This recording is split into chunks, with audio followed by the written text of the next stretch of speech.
बिहार में नामांकन वापसी की तारीख खत्म होने के साथ ही अब चुनाव प्रचार का शोर चरम पर पहुंच गया है। प्रधानमंत्री मोदी और केंद्रीय मंत्री अमित शाह समेत पक्ष विपक्ष के तमाम दिग्गज बिहार की रणभूमि में उतर गए हैं। दोनों तरफ से एक दूसरे पर वार पलटवार का सिलसिला तेज हो गया है। दोनों तरफ ज्यादा से ज्यादा वोट बैंक को अपने पाले में करने की होड़ मची है। सबसे ज्यादा जोर है ईबीसी यानी अति पिछड़े वर्ग के वोटर पर, जिनकी आबादी बिहार में 1/3 से भी ज्यादा है। दो तस्वीरें एक साथ आपको दिखा रहे हैं। हम आपको पहली तस्वीर में प्रधानमंत्री नरेंद्र मोदी को दिखा रहे हैं, जिसमें उन्होंने बिहार के समस्तीपुर से अपने चुनाव प्रचार का आगाज किया। पीएम मोदी ने कर्पूरी ग्राम जाकर जननायक कर्पूरी ठाकुर को श्रद्धांजलि दी और उनके परिवार से मुलाकात की। दूसरी तस्वीर राहुल गांधी की है, जिन्होंने आज कांग्रेस के पूर्व अध्यक्ष सीताराम केसरी की 25वीं पुण्यतिथि पर उन्हें श्रद्धांजलि दी। बता दें कि ये वही सीताराम केसरी हैं जिन्हें 27 साल पहले कांग्रेस ने जबरन अध्यक्ष पद से हटा दिया था। लेकिन चुनावी मौसम है, अति पिछड़े वोटर को अपने पाले में लाना है, इसीलिए कर्पूरी ठाकुर और सीताराम केसरी जैसे ईबीसी यानी एक्सट्रीमली बैकवर्ड क्लास लीडर सबके लिए खास हो गए हैं। आज का दिवस मेरे जीवन का अत्यंत महत्वपूर्ण दिवस है। यहां आने से पहले मैं कर्पूरी ग्राम गया था। वहां मुझे भारत रत्न जननायक कर्पूरी ठाकुर जी को श्रद्धापूर्वक स्मरण करने का, उन्हें नमन करने का अवसर मिला। ये उनका ही आशीर्वाद है कि आज हम मेरे जैसे यहां बैठे हुए, चाहे नीतीश जी हो, रामनाथ जी हो, सब हम जैसे पिछड़े और गरीब परिवारों से निकले लोग इस मंच पर खड़े हैं।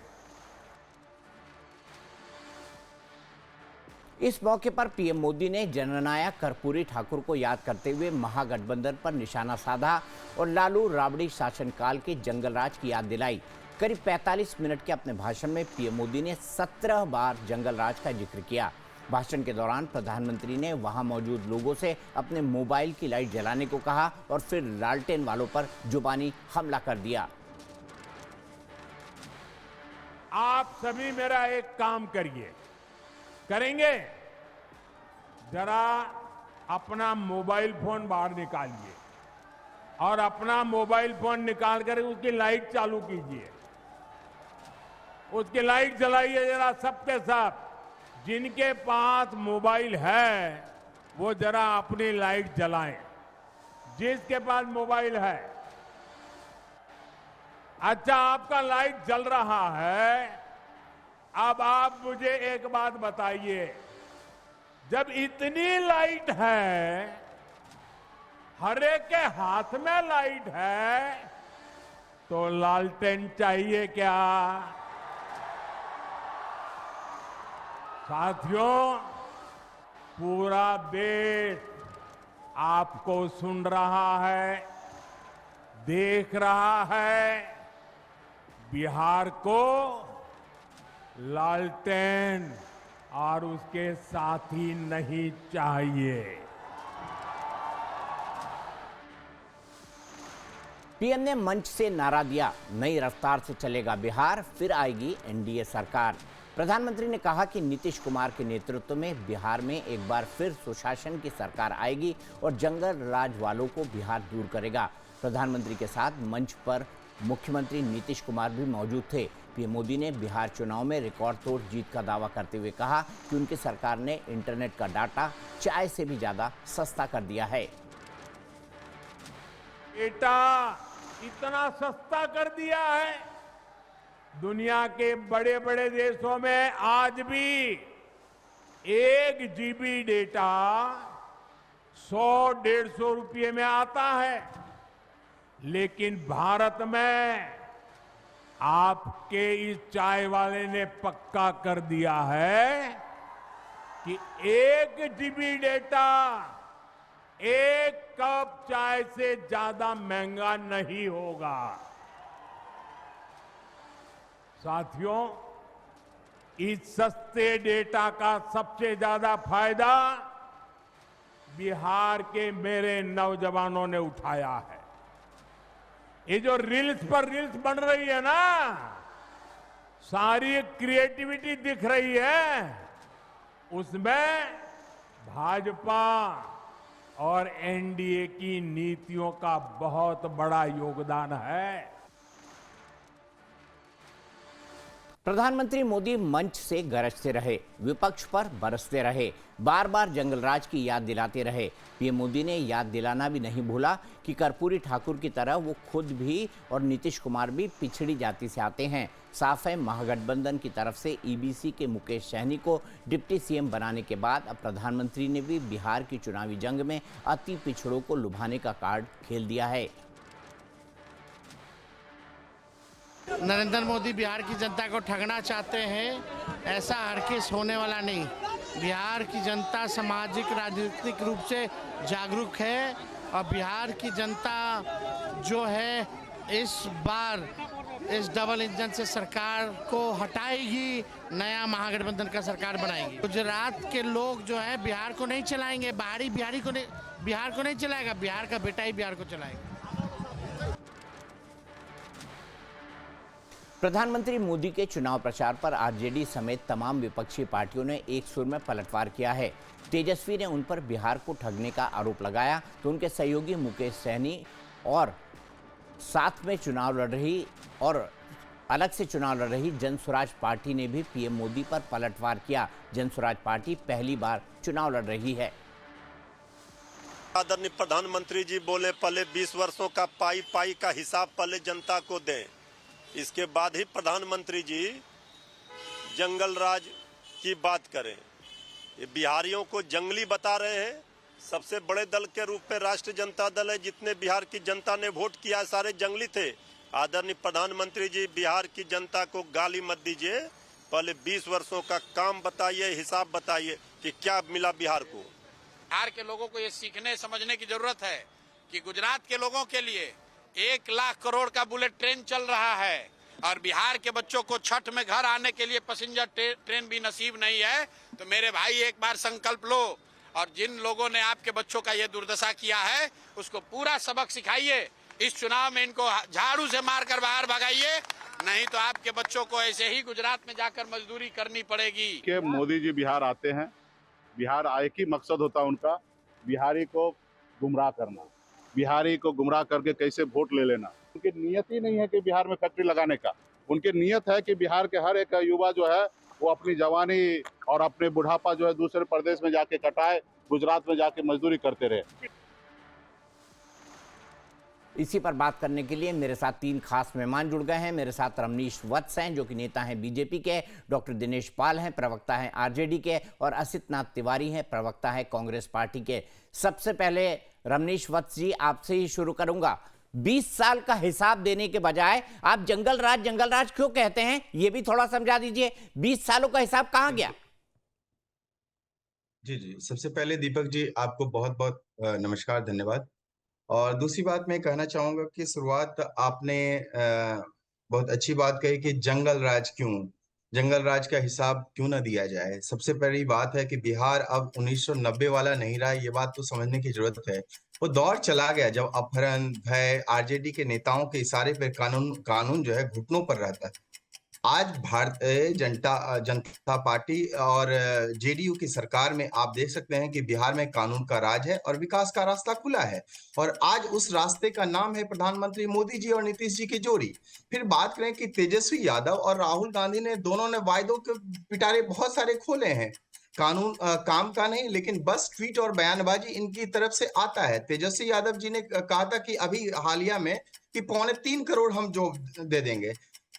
जब जॉब की बात आती है तो फिर लैंड फॉर जॉब भी बात आएगी कि जॉब के बदले क्या कहते हैं उनसे जमीन जो है हड़पा जाता था लालू यादव जी के समय में। फिर उसके बाद बात करें कि युवाओं को जिस तरह से ठगने का प्रयास किया जाता है वो उसमें क्या होता है कि जातिवाद, बेरोजगारी और पुराने वायदों की धूल लिपटी रहती है। और जिस तरह से ये कहते कांग्रेस और आरजेडी की जोड़ी जो है बिहार में वो नहीं आ पाएगी। जहां शाम के बदले कोई सड़क पर निकलता ही नहीं था, जहां उद्योग भागे जाते थे, निवेशक जो है डर से भाग जाते थे। और भूराबाल जातिवाद की बात करें तो इन्होंने एक धारणा बना ली थी और ये संदेश दिया था कि भूराबाल को साफ करो, भूमियार को साफ कर दो, राजपूत को साफ कर दो, ब्राह्मण को साफ कर दो, लाला को साफ कर दो। आज जा करके आप वोट मांग रहे हैं, तो आप के ऊपर जनता कैसे विश्वास करेंगे? आज 2025 में आज है, जिस तरह का बयार आया है, चाहे सड़क, बिजली, पानी, हर एक मौके पे आप देखिए कि किस तरह से आज स्थिति बदली है। ठीक है। कारखाने फिर से चल रहे हैं। रवनीश जी, हमारे यहाँ परंपरा रहती है, हम 60 सेकंड ही बोलने देते हैं। आप 60 सेकंड से बहुत ज्यादा बोल चुके हैं। समय की लिमिटेशन का प्लीज ध्यान रखिए। मेरी छोटी डिबेट होती है, इसमें मैं लगातार बोलने की अनुमति किसी को भी नहीं दे सकता। आप यहीं पर रुकिए, मैं डॉक्टर दिनेश पॉल से जवाब ले लेता हूं। डॉक्टर पॉल, मैं आपसे जानना चाहता हूं, जंगल राज ये घुमा फिराकर आपके खिलाफ ये एक ब्रह्मास्त्र है जो एनडीए के पास है, और इस बार भी वही ब्रह्मास्त्र चला जा रहा है जिससे आप आहत होंगे। देखिए, यह ब्रह्मास्त्र नहीं है। आपने देखा होगा 2020 के विधानसभा चुनाव में भी लोग रट लगा रहे थे, उसके बाद भी सबसे बड़ी पार्टी आरजेडी थी और सबसे ज्यादा वोट प्रतिशत हमारे पास था।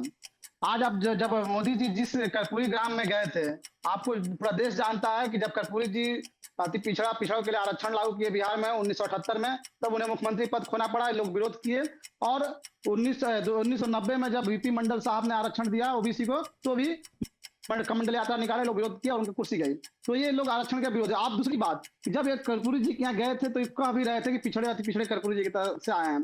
तो इनको तो बताना चाहिए कि जब बिहार सरकार आरक्षण का विस्तार करके 25% अति पिछड़ा को आरक्षण देने की बात की और 18% पिछड़ा को, और नीतीश जी की कैबिनेट ने खुद ही प्रस्ताव भेजा 9वीं अनुसूची में शामिल करने के लिए, तो मोदी जी ने क्यों नहीं किया? और हमारा योजना हम आज भी कह रहे हैं कि हम उसको करवा के रहेंगे, तो इनको बताना चाहिए।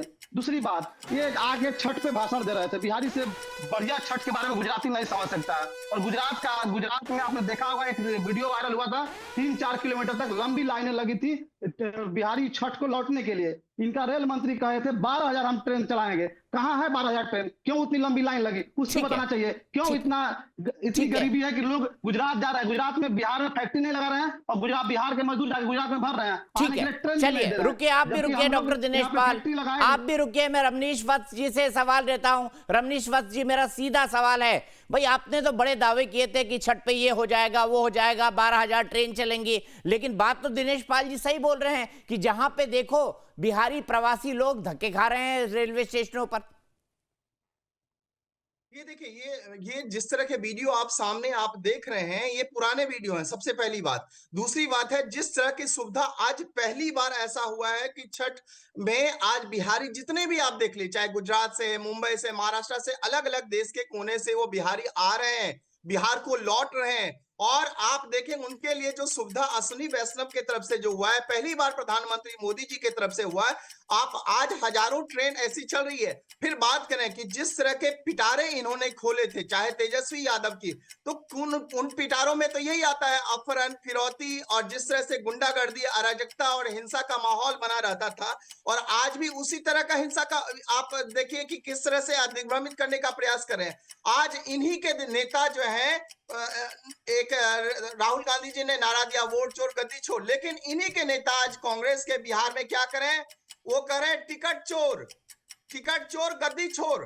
और उसके बाद है, बात करें, इसके पहले मैं एक बयान आपको बता रहा था कि 3.25 करोड़ का वायदा किया है तेजस्वी यादव जी ने। सबसे पहले भगवान जाने वो कहां से देंगे, फिर से जमीन हड़पेंगे लोगों का। फिर दूसरी बात है, आपने 3.25 करोड़ का वादा किया है, तो मैं पूछना चाहता हूं उसकी योग्यता क्या होगी?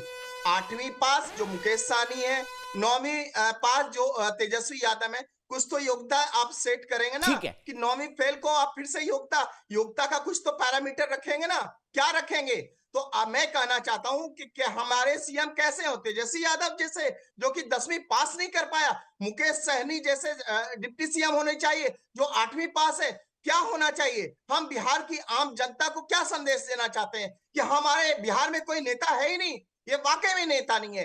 एक पढ़ी लिखी जो अनपढ़ थी, उनको जब सीएम बनाया जाता है, राबड़ी देवी जी से जैसे लोगों को, एक चारा चोर हमारे राज्य में, बिहार में एक चारा चोर जो घोटालेबाज है, जिसके ऊपर आरोप लगा। अब रुक जाइए, रुक जाइए।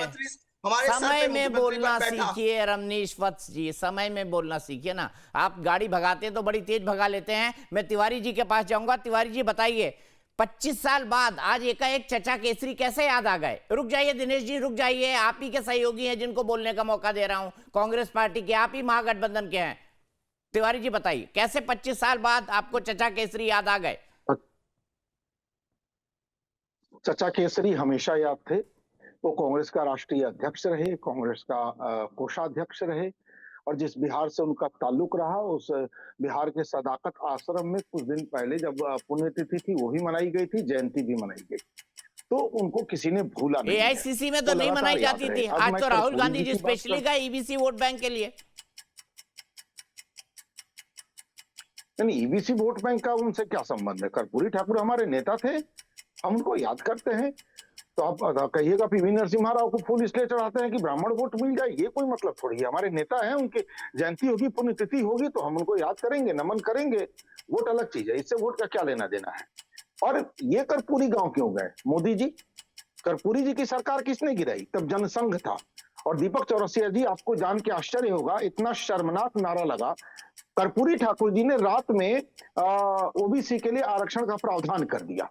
अगले दिन जब ये अखबार में खबर छपी तो जनसंघ ने कर्पूरी ठाकुर की सरकार से समर्थन वापस लिया और इसी पटना की सड़कों पर नारे लगे, आरक्षण की बछिया कहां से आई? कर्पूरी के घर बियाई। बियाना कहते हैं नए बच्चे को जन्म देना। उनकी मां तक को गाली दी गई। कर्पूरी ठाकुर को जनसंघ के लोगों ने गाली दी, कहा कर्पूरी कर्पूरा, छोड़ गद्दी उठाओ छुरा। छुरा कहते उस तरह को, चूंकि वो नाई जाति के थे उनको उनकी जाति तक बताई गई। उनकी मां को गाली देने वाले जनसंघियों को आज कर्पूरी ठाकुर कैसे याद आ गए? चौरसिया जी, ये सवाल जरूर मेरी तरफ से आप उन लोगों से पूछिएगा।